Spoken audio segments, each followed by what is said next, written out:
منبر رسول صلی اللہ علیہ وسلم بننے سے پہلے حضور پرنور صلی اللہ علیہ وسلم خشک کھجور کے تنے سے ٹیک لگا کر خطبہ ارشاد فرمایا کرتے تھے۔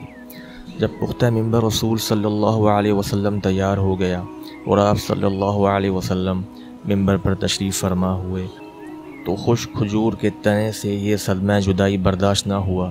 اس نے اس طرح رونا شروع کیا جس طرح چھوٹا بچہ ماں کی جدائی سے روتے ہوئے سسکیاں لیتا ہے۔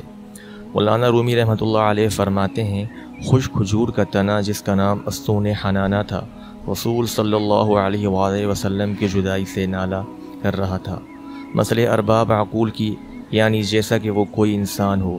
اس آواز گریہ سے اصحاب رسول صلی اللہ علیہ وسلم تعجب میں پڑ گئے کہ یہ ستون اپنے پورے حجم طول و عرض سے کس طرح رو رہا ہے۔ آپ صلی اللہ علیہ وسلم نے دریافت کیا، اے ستون تجھے کیا ہوا ہے؟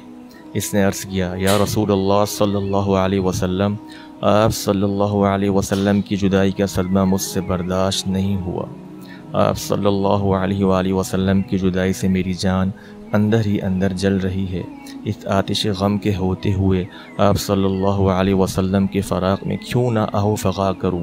یا رسول اللہ صلی اللہ علیہ وآلہ وسلم، آپ صلی اللہ علیہ وسلم ہی تو جان کائنات ہیں۔